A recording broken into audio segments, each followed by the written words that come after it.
Good morning, class. I hope that you all are going well according to your studies. Students, first of all, I want to tell you one thing important.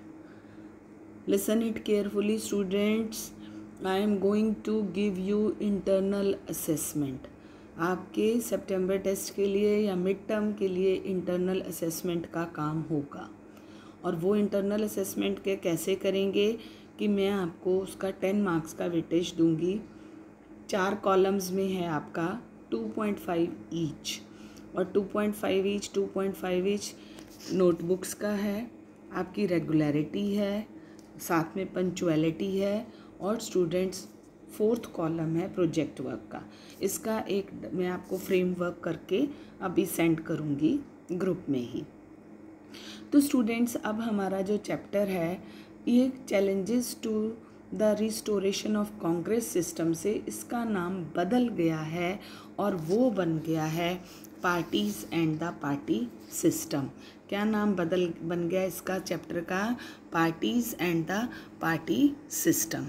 यहाँ मैं बता दे रही हूँ आपको इस chapter के बारे में कि इसका नाम क्या है, पार्टीज़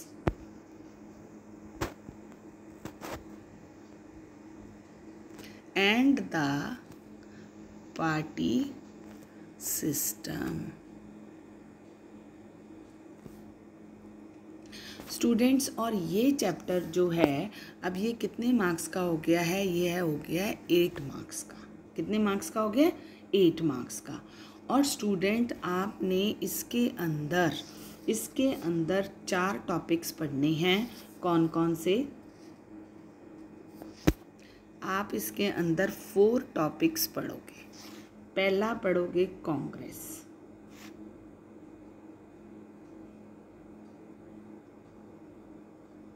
ये मैं आज पढ़ा रही हूँ और यह है 2 मार्क्स का।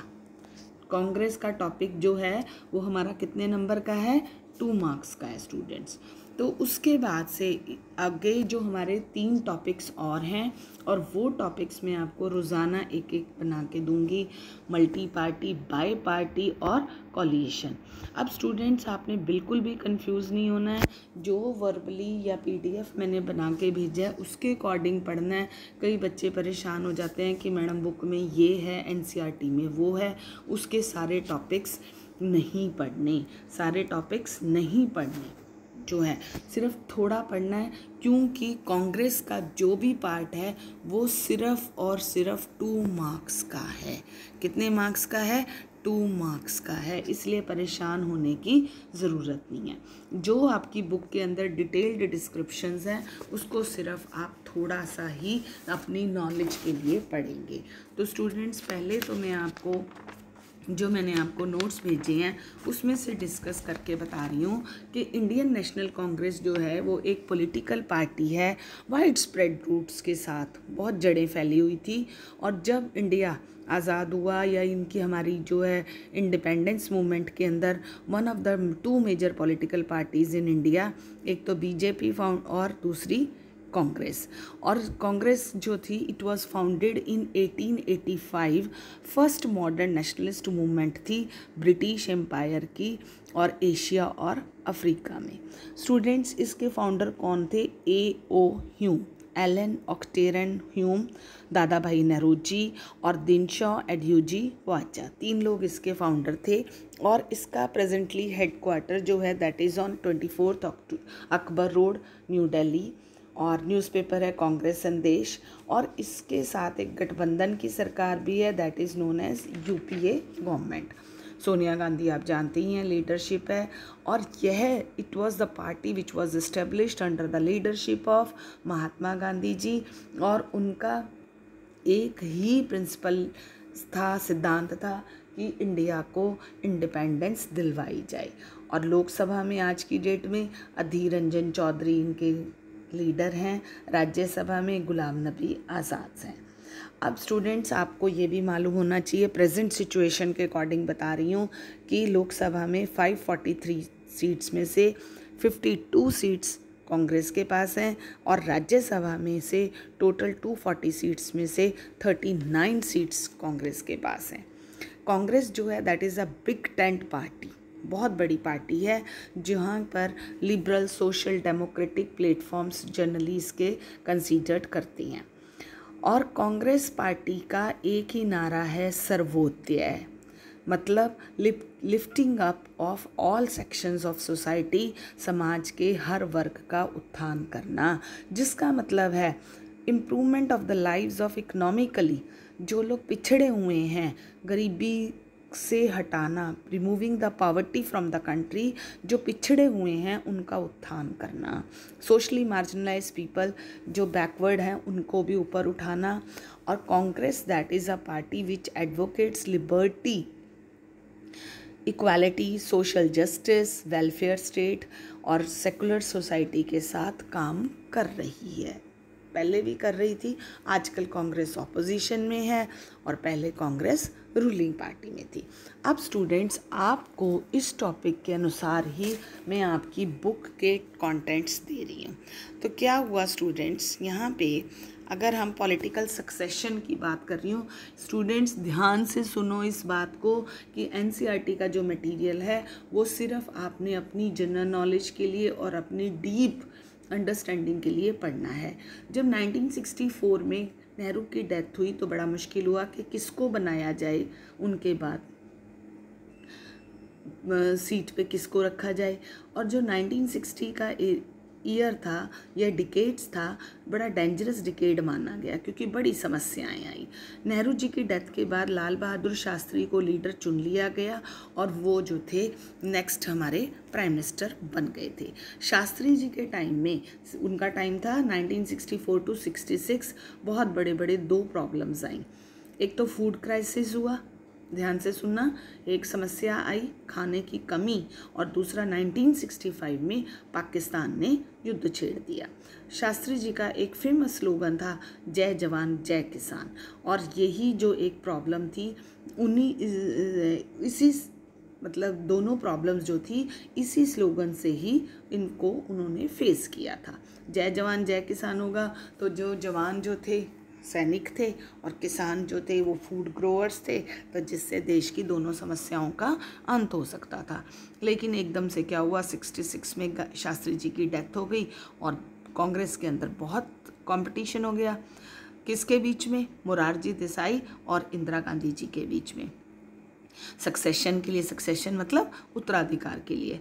लेकिन इंदिरा गांधी को सीनियर पार्टी लीडर्स ने कहा इंदिरा गांधी को ही बना देते हैं क्योंकि ज़रूर इनको पॉलिटिक्स का अनुभव होगा। साइमल्टेनियसली अब हमने 64 से 67 की कहानी पढ़ ली, समझ में आ गया कि नेहरू की डेथ के बाद बहुत समस्याएं हो गई और जो है उन देश में दो प्रॉब्लम्स आई। और नेहरू की डेथ के बाद शास्त्री जी बने, शास्त्री जी 66 में बने, लेकिन उनके सामने दो समस्याएं आई। 64 टू 66 शास्त्री जी बने और दो समस्याएं कौन कौन सी आई? पहली प्रॉब्लम आई फूड क्राइसिस की और दूसरी प्रॉब्लम आई पाकिस्तान के 65 के अटैक की। लेकिन शास्त्री जी ने स्लोगन दिया जय जवान जय किसान का, जिससे कि इन समस्याओं का समाधान हुआ। लेकिन 66 में शास्त्री जी की डेथ हो गई और जिस वजह से देश में बहुत इंटेंस कंपटीशन हो गया between Morarji Desai and Indira Gandhi for succession, but Indira Gandhi was backed of senior party leaders. Simultaneously ये नेहरू टू शास्त्री का पीरियड हो गया, शास्त्री टू इंदिरा गांधी हो गया। उसके बाद से स्टूडेंट्स हमारा जो है नेक्स्ट टाइम आया 4th जनरल इलेक्शंस 1967 में। लैंडमार्क हुआ इंडियन पॉलिटिकल और इलेक्टोरल हिस्ट्री में, बहुत इम्पॉर्टेंट पॉइंट था। इसमें पॉलिटिकल एनवायरनमेंट जो था 3 प्रॉब्लम से घिरा हुआ था। ट्रिगर्ड ऑफ प्राइस राइज, इससे बहुत ज़्यादा समस्या थी, खाने की कमी थी, प्राइस राइज हो रहा था और इधर से पाकिस्तान अटैक था। लोगों ने प्रोटेस्ट करना शुरू कर दिया, protesting against the increase in prices of essential commodities, जो ज़रूरत सामान था उसके खिलाफ आवाज़ उठानी शुरू कर दी। और उनको लग रहा था कि भोजन भी कम हो रहा है और वाकई फूड स्कैरेसिटी थी। उसके साथ साथ कम्युनिस्ट और सोशलिस्ट पार्टी जो थी उन्होंने स्ट्रगल की कि ग्रेट इक्वालिटी होनी चाहिए। अब 1960 में बहुत ज़्यादा हिंदू और मुस्लिम्स राइट्स भी हुए, आज़ादी के बाद से हो ही रहे थे। 47 से 60 में भी बड़ी समस्याएं आई, बहुत प्रॉब्लम्स रही। उसके बाद स्टूडेंट्स एक पीरियड आया नॉन कांग्रेशन का। ऑपोजिशन पार्टीज़ ने, नॉन कांग्रेशन का मतलब क्या है कि बिना कांग्रेस की समस्याओं का या गैर कांग्रेस का सिस्टम। जो ऑपोजिशन पार्टीज़ थी उन्होंने पब्लिक प्रोटेस्ट, जनता का जो विरोध था, और प्रेशरिंग द गवर्नमेंट, सरकार के ऊपर दबाव डालना शुरू कर दिया। इन्होंने कहा कि जो मिसेस गांधी है वो एक प्रॉपर काम नहीं कर रही हैं कांग्रेस को, कि टॉपल द कांग्रेस, और ये इनका मिसेस इंदिरा गांधी को हटा देना चाहिए। और उसके साथ साथ कांग्रेस का जो शासन है that is undemocratic and it is not in the favour of poor people. इसलिए who the political parties which do not belong to Congress that should be united, उनको एक हो जाना चाहिए। और सोशलिस्ट लीडर जो थे राम मनोहर लोहिया जी, उन्होंने एक स्ट्रेटजी अपनाई नॉन कांग्रेसिज्म की, कांग्रेस के विरोध का। उसके बाद स्टूडेंट्स हमारा नेक्स्ट टॉपिक आ रहा है इलेक्टोरल वर्डिक्ट।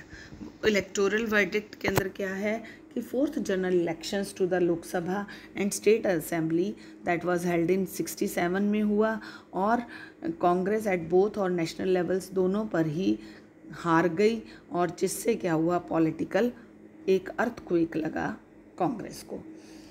अब स्प्लिट इन द कांग्रेस। अब ये जो उसके बाद से स्टूडेंट्स ये जो टॉपिक है कौन सा, कॉलिएशन और डिफेक्शन, इसको मैं आपको अगले टॉपिक में पढ़ाऊंगी।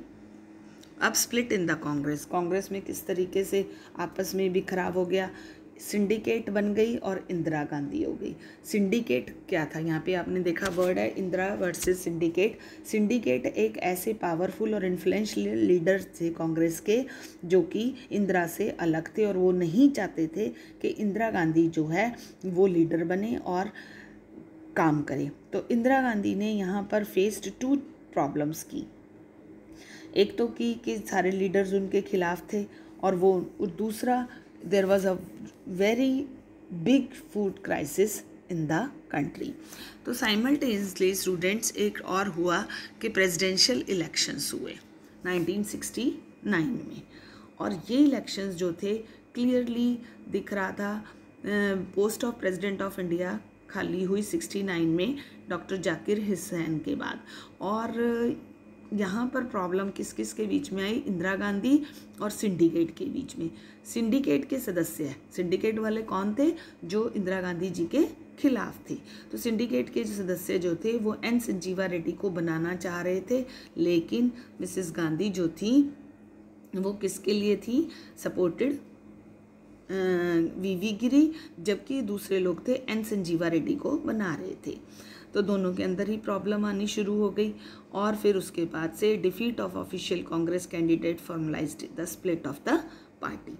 1971 elections and restoration of Congress. फिर हमारा नेक्स्ट टॉपिक आ रहा है 1971 के अंदर जो है फिर इलेक्शन हुए, और यहाँ पर कांग्रेस का दबदबा शुरू हो गया। कॉन्टेस्ट हुआ, all the major non communist non Congress opposition parties formed an electoral alliance. उन्होंने एक ग्रैंड अलायंस बनाया, किसके खिलाफ, कांग्रेस के खिलाफ। इंदिरा गांधी जी ने कहा, एक ही नारा दिया, गरीब इंदिरा गांधी जी कह रही थी गरीबी हटाओ, और ऑपोजिशन ने नारा दिया इंदिरा हटाओ। और स्लोगन और द प्रोग्राम जो थे इंदिरा गांधी की independent national wide political support base बन गए थे।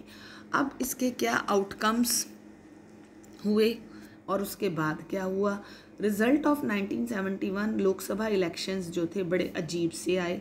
CPI alliance one more seats and votes than Congress and have won in first 4 general elections. CPI को कांग्रेस की अपेक्षा बहुत ज़्यादा वोट्स मिली, और उन्होंने 375 सीट्स लोकसभा में ली एंड सिक्योर्ड 48.4% सीट्स वोट्स ली। इंदिरा गांधी की जो कांग्रेस थी इनको 352 सीट्स मिली, 44% हुआ, और grand alliance of the opposition proved a grand failure. उनको कुछ भी फ़ायदा नहीं हुआ।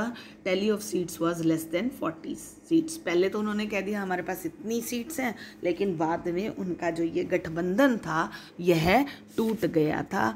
और पहले तो सारे के सारे इकट्ठे हो रहे थे, लेकिन क्योंकि उसमें गठबंधन के अंदर सारे जो थे एक होना चाह रहे थे, कोशिश कर रहे थे, लेकिन कांग्रेस जो थी उनका काफ़ी इम्पोर्टेंट थी, कांग्रेस के अंदर बड़े बड़े महारथी थे।